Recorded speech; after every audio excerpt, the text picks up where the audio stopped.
देखिए आज जो है हम शुरू करेंगे टॉमसन का परमाणु मॉडल।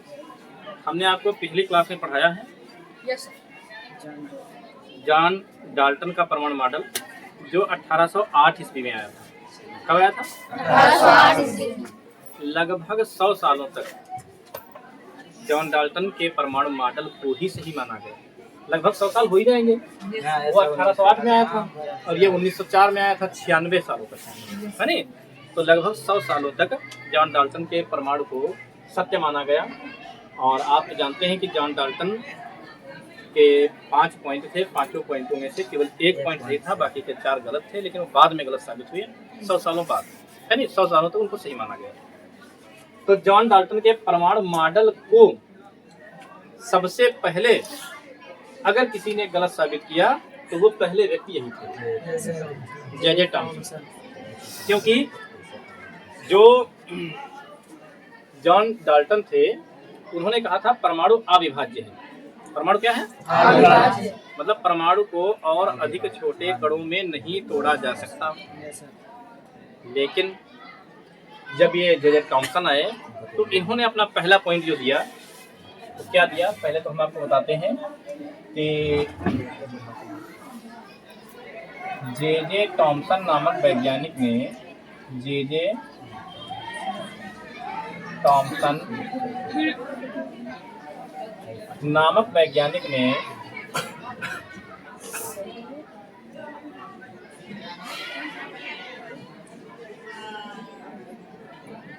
अपना परमाणु मॉडल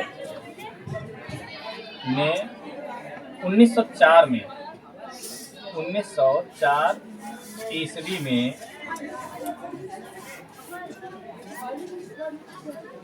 अपना परमाणु मॉडल प्रस्तुत किया। अपना परमाणु मॉडल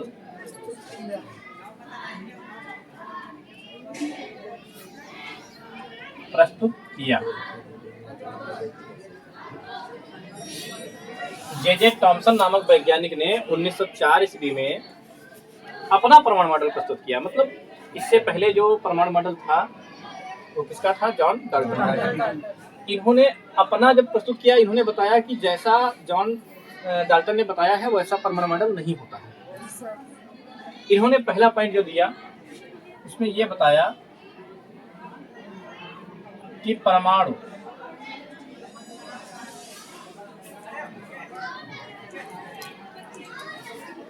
विद्युत रूप से उदासीन होता है।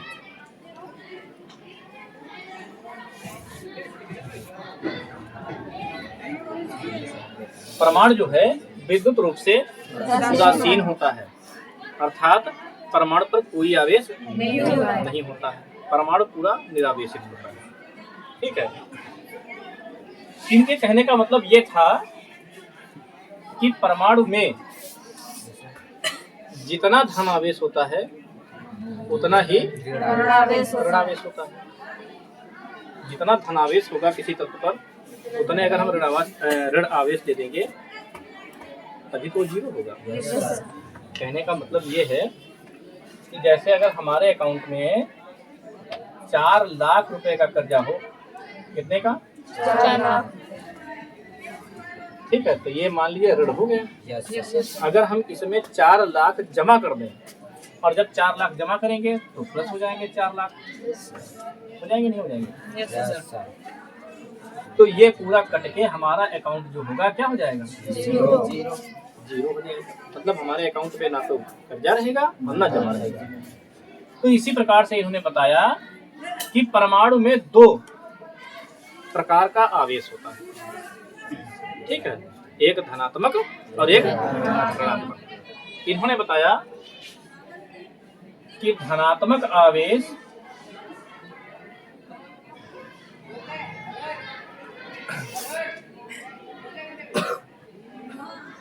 बराबर होता है ऋणात्मक आवेश।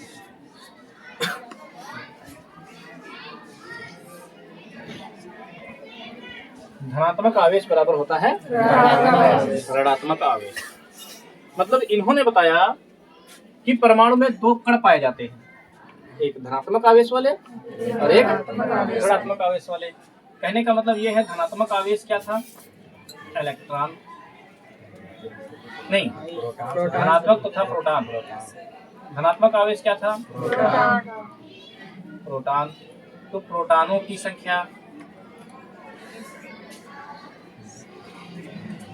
बराबर होगी ऋणात्मक आवेश के, मतलब इलेक्ट्रॉनों की संख्या के।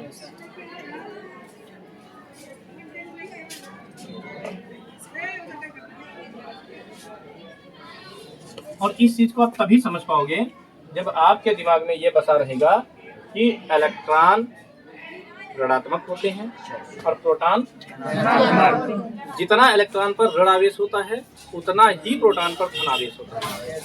जितना इलेक्ट्रॉन पर ऋण आवेश होता है उतना ही प्रोटॉन पर धन आवेश होता है। मतलब एक इलेक्ट्रॉन एक प्रोटॉन को जीरो कर सकता है।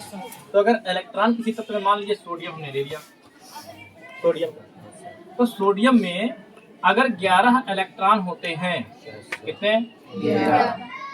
11, तो 11 ही प्रोटॉन होंगे और ये बराबर हो जाएंगे। इलेक्ट्रॉन पर ऋणात्मक आवेश लग जाएगा, है नहीं, और इस पर कैसे 11 गुणे प्रोटॉन पर आवेश होता है 1.6 गुणे 10⁻⁻⁰ होता है। और इलेक्ट्रॉन पर कितना होता है 11 गुणे 1.6 लेकिन माइनस गुणे 10⁻⁻⁹ समझ पाए इस चीज को। अगर हम इसकी गुणा करवाएं तो इसकी गुणा आएगी 11 छक्का 66 का 6 हासिल आएगा 6 और 11 करना 11 6 17, एक अंक बाद पॉइंट लगाएंगे गुणे 10⁻⁻⁻ बराबर। यहाँ प्लस और माइनस की गुणा करवाएंगे माइनस 11 छक्का 6 हासिल आएगा 6, 11 करना 11 6 17, एक अंक बाद लगाएंगे पॉइंट गुणे 10⁻⁻⁰ इस चीज को समझ पाए। जितना धनात्मक आवेश आया है उतना ही ऋणात्मक आवेश है और एक ही परमाणु में। तो ये दोनों आपस में कट जाएंगे और जब ये दोनों कट जाएंगे तो सोडियम के परमाणु, सोडियम का जो परमाणु होगा, सोडियम के परमाणु पर आवेश कितना हो जाएगा, शून्य हो जाएगा। मतलब परमाणु अगर अपनी नॉर्मल स्थिति में है तो उस पर कोई आवेश नहीं होगा। समझ पाए हो? आवेश कब होगा, जब परमाणु के द्वारा या तो इलेक्ट्रॉन दान किया जाएगा और या इलेक्ट्रॉन ग्रहण किया जाएगा। ये तो हमने पहले पॉइंट के बारे में बताया कि परमाणु विद्युत रूप से उदासीन होता है, मतलब धनात्मक आवेश बराबर क्या होगा, प्रोटॉनों की संख्या बराबर क्या होगी, अगर किसी तत्व में यानी में 11 प्रोटॉन है तो 11 इलेक्ट्रॉन होंगे। ये धनात्मक आवेश बनेगा, ऋणात्मक आवेश बनेगा, दोनों कटकर क्या हो जाएंगे, जीरो हो जाएंगे। ये जीरो हो जाएंगे। अब मान लीजिए आपने कई बार सुना है कि सोडियम धनावेशित होता है, क्लोरीन ऋणावेशित होता है नहीं। तो सोडियम कब धनावेशित होता है, सोडियम तब धनावेशित होगा जब सोडियम के 11 जो इलेक्ट्रॉन होंगे इनके पहले 2 इलेक्ट्रॉन पहली कोष में चले जाएंगे, के कोष में, दूसरे 8 इलेक्ट्रॉन एल कोष में चले जाएंगे और 2 8 10 हो गए, बचा एक, वो एम कोष में जाएगा। एक प्रत्येक तत्व का अष्टक बनाने की, प्रत्येक तत्व की एक प्रकृति होती है, अष्टक बनाते हैं। तो ये अष्टक बनाने के लिए किसी से 7 इलेक्ट्रॉन मांगेगा तो कोई नहीं देगा, किसी तत्व से इसका साझा नहीं हो पाएगा। अब हम साथ में करते हैं Cl, Cl का परमाणु क्रमांक होता 17। तो इसके पहले कोष में हो जाएंगे 2 इलेक्ट्रॉन, दूसरे कोष में हो जाएंगे 8 इलेक्ट्रॉन, 2 8 10 बचेंगे 7, तीसरे कोष में हो जाएंगे 7। अब यह भी चाहता है कि हमारा बाहरी कोष अष्टक हो जाए, मतलब बाहरी कोष में अष्टक कंप्लीट हो, और ये भी चाहता है कि हमारा बाह्यतम कोष जो है अष्टक कंप्लीट हो। बाह्यतम कोष में 8 इलेक्ट्रॉन पूरे रहेंगे। ये 1 इलेक्ट्रॉन इसको दान करेगा, ठीक है, ये 1 इलेक्ट्रॉन इसको दान करेगा। इस स्थिति में Na के पास जो प्रोटॉनों की संख्या होगी, Na अब धनायन बन जाएगा, इलेक्ट्रॉन निकल गया तो Na आयन बन जाएगा। अब इसमें प्रोटॉनों की संख्या बराबर कितनी है, यानी धनायन में प्रोटॉनों की संख्या बराबर कितनी होगी, आप लोग बताइए। 1। यानी धनायन में प्रोटॉनों की संख्या कितनी होगी, 11 होगी। अरे भाई जब 11 इलेक्ट्रॉन इसमें है तो 11 तो प्रोटॉन है। इसने इलेक्ट्रॉन दिया है, प्रोटॉन कौन दिया है? प्रोटॉन तो नाभिक में होता है। ये बताने में असफल रहे, नाभिक के बारे में इन्होंने कुछ नहीं बताया, ना तो नाभिक के बारे में बताया है, ना न्यूट्रॉन के बारे में बताया है, तो ये बहुत दूर की बात है। लेकिन आप समझ लीजिए, जब Na ने एक इलेक्ट्रॉन अपना दे दिया Cl को, तो प्रोटॉनों की संख्या कितनी रहेगी, 11। और दिया क्या है, इलेक्ट्रॉन। तो हम लिखेंगे Na प्लस आयन में इलेक्ट्रॉनों की संख्या कितनी होगी, इलेक्ट्रॉनों की संख्या बराबर कितनी होगी, 10। क्योंकि इसने एक इलेक्ट्रॉन अपना दे दिया। अब आप बताइए कि इलेक्ट्रॉन होते हैं ऋणावेशित और प्रोटॉन होते हैं धनावेशित। एक ज्यादा है, 10 इलेक्ट्रॉन 10 प्रोटॉनों को काट देंगे, फिर भी एक प्रोटॉन तो बच जाएगा। मतलब एक धनावेश बच जाएगा, वही धनावेश इसके आयन के रूप में लगा हुआ। इस तरह से ये तत्व क्या है, क्या हो गया, धनावेश। क्या हो गया, धनावेश। अच्छा Cl जो है, जब इसने एक इलेक्ट्रॉन ग्रहण किया तो लग जाएगा 3 चार्ज। तो हम लिखेंगे Cl आयन में, यहाँ पर आयन लिखना जरूरी है, यहाँ भी आयन लिख लीजिएगा, यहाँ पर Cl आयन में प्रोटॉनों की संख्या कितनी होगी, आप लोग बताइए। प्रोटॉनों की संख्या कितनी होगी, अगर इसका परमाणु क्रमांक 17 है तो 17 तो इलेक्ट्रॉन होंगे,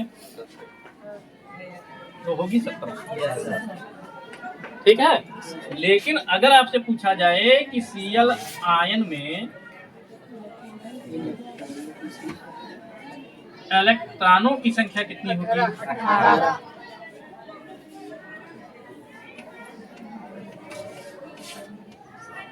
कितनी हो जाएगी, 18। ये 18 कहाँ से हो गई, क्योंकि इसने Na से एक इलेक्ट्रॉन लिया है। और जब एक इलेक्ट्रॉन लेगा तो पहले से 17 थे, एक बढ़ के कितना हो जाएगा, 18 हो जाएगा। अब आप समझिए कि इसके पास धनायन जो है 17 है और ऋणायन कितने हैं, 18। तो 17 ऋणायन 17 धनायन से कट के 0। ऋण वाला बचेगा कि धन वाला, ऋण वाला। इसीलिए क्लोरीन पर ऋणायन लगा होता है। अब आप लोग दिमाग लगाओ और हमें बताओ, क्या Na पर कभी ऋण आयन लग सकता है, सोडियम पर कभी? जैसे सोडियम आपने देखा होगा, लिखा सोडियम ऐसे प्लस आयन लिखा होता है, क्या इस पर कभी माइनस आयन लग सकता है, नहीं लग सकता है, नहीं लग सकता। अगर इस तरह से किताब में लिखा मिल जाए या आपने लिख दिया तो गलत। या क्या Na में कभी 2 प्लस लग सकते हैं, नहीं, क्योंकि ये 2 इलेक्ट्रॉन देगा ही नहीं, क्वेश्चन पूरा हो जाएगा। लेकिन मान लीजिए अगर मैग्नीशियम हो, क्या हो, मैग्नीशियम Mg, इसका परमाणु क्रमांक 12 होता है। इसका जब इलेक्ट्रॉनिक विन्यास करेंगे तो 2 8 हो जाएगा। ये 2 इलेक्ट्रॉनों को किसी को डोनेट कर सकता है, किसको, जिसके पास 2 इलेक्ट्रॉन कम हो। और किसके पास कम होते हैं, बताएं आपको, जैसे होता ऑक्सीजन O8 होता है, इसका पहली कोष में 2 इलेक्ट्रॉन, दूसरी में 6। ये 2 इलेक्ट्रॉन इसी को दान कर देगा। समझ पाए हो? इस स्थिति में Mg पर कितने प्लस लगेंगे, 2। क्यों 2 लगेंगे, क्योंकि Mg ने 2 इलेक्ट्रॉनों को दान कर दिया। पहले तो इसके पास इलेक्ट्रॉन प्रोटॉन बराबर है, 12 प्रोटॉन 12 इलेक्ट्रॉन, लेकिन 2 इलेक्ट्रॉन दे देगा तो 2 प्रोटॉन बड़े ज्यादा हो जाएंगे, तो 2 धनात्मक हो जाएगा। तो ये आयन जो होते हैं ये चार्ज होते हैं, इन पर आवेश होता है। लेकिन अगर साधारण कोई भी परमाणु दिया गया है तो उस पर कोई आवेश नहीं होगा। इन्होंने केवल इतना बताया है कि धनात्मक आवेश बराबर ऋणात्मक आवेश, प्रोटॉनों की संख्या बराबर इलेक्ट्रॉनों की संख्या। समझ पाए हो? Yes sir. लेकिन ये सब कुछ ये बताने में असफल रहे। ये सब कुछ इन्होंने नहीं बताया है, बस इनके साथ में हमें समझाने के लिए बता दिया। अब O ने लिया है तो O पर जो है 2 नेगेटिव आयन लग सकते हैं। Yes sir. Yes sir. कोई समस्या तो नहीं है? नहीं सर। तो आप धन आयन, ऋण आयन अच्छे से समझ गए? Yes sir.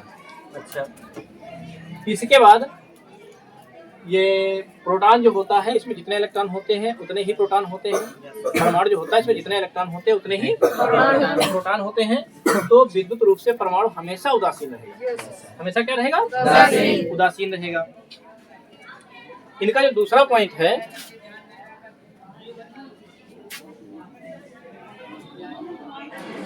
देखिए इसके बाद इनका जो दूसरा पॉइंट था, इन्होंने 2 ही पॉइंट बताए हैं।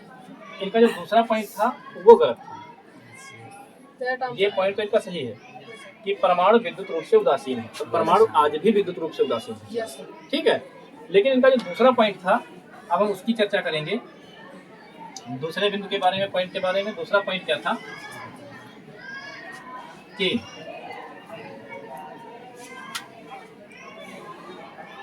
परमाणु में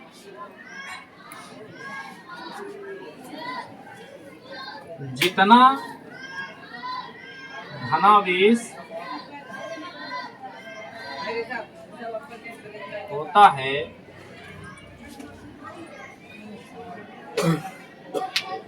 उतना ही ऋणावेश भी होता है। Yes sir. जितना धनावेश होता है उतना ही ऋणावेश होता है। परमाणु में धनात्मक आवेश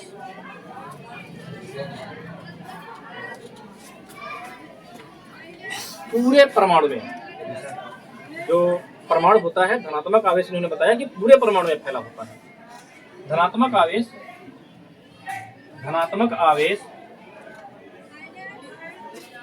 परमाणु के संपूर्ण भाग में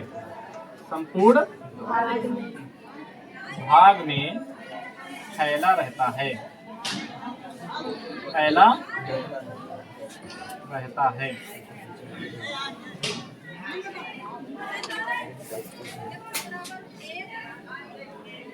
रहता है।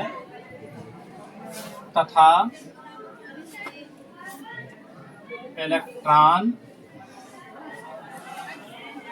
या कह सकते हो ऋणावेश, इलेक्ट्रॉन बोलो या फिर ऋणावेश तथा इलेक्ट्रॉन या ऋणावेश धनात्मक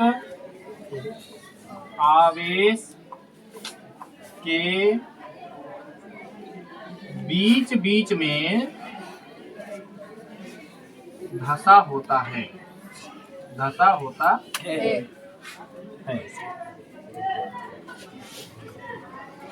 इन्होंने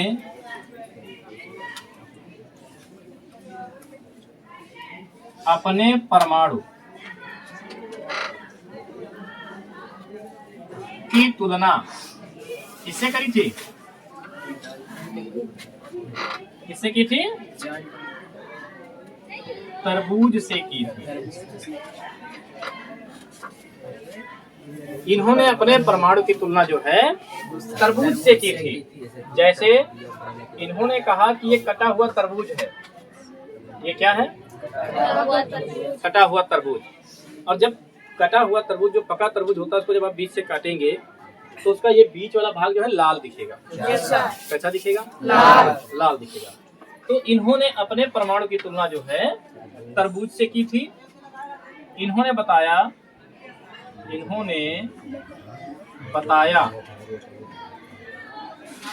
कि जिस प्रकार तरबूज में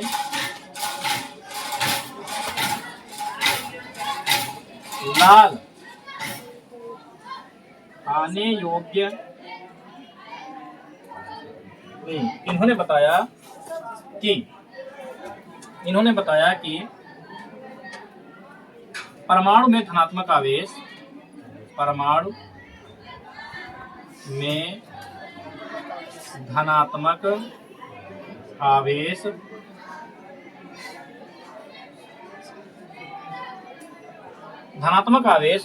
उसी प्रकार फैला होता है जिस प्रकार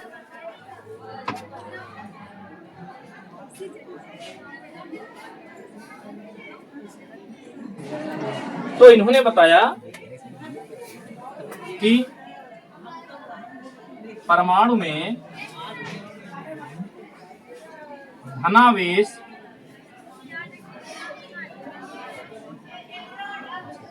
तरबूज के लाल खाने योग्य भाग की तरह होता है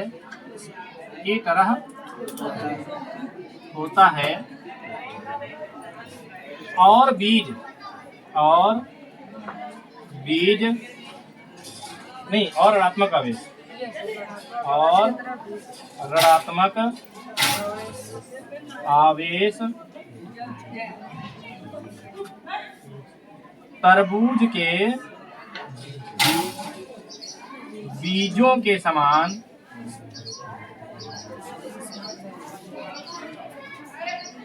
धसे होते हैं।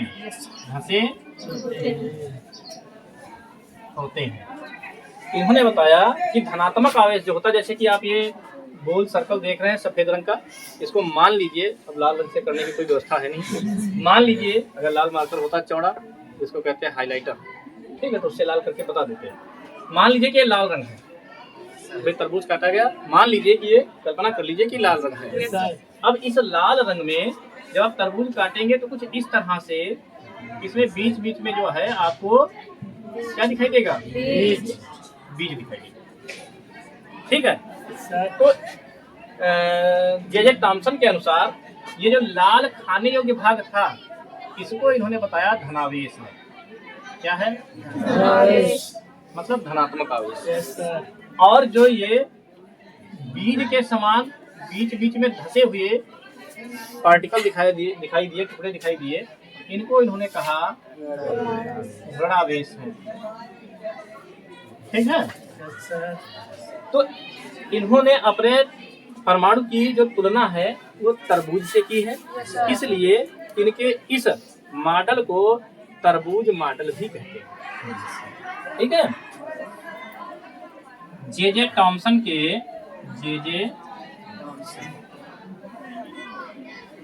टॉमसन के परमाणु मॉडल को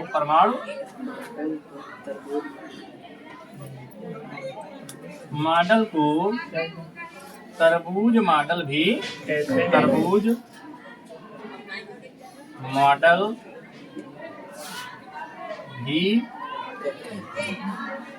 कहते हैं। इनके इस मॉडल को क्या कहते हैं? तरबूज मॉडल भी कहते हैं। मतलब इन्होंने अपने परमाणु की व्याख्या पूरी तरबूज के समान की। जैसे तरबूज होता है उसी प्रकार से परमाणु भी होता है। धनात्मक आवेश इसका जो है पूरा लाल खाने योग्य भाग की तरह होता है, और जो इलेक्ट्रॉन होते हैं ऋण आवेश होता है, वो जैसे तरबूज में बीज धसे होते हैं वैसे इलेक्ट्रॉन बीच में धसे होते हैं। यह पॉइंट इनका पूरा गलत है, क्योंकि आप लोग ऐसे प्रमाण पढ़ते नहीं हैं। आप लोग तो गोल प्रमाण पढ़ते हैं ना, जो इस तरह से होता है, ऐसे चारों तरफ वृत्ताकार मार्ग होता है।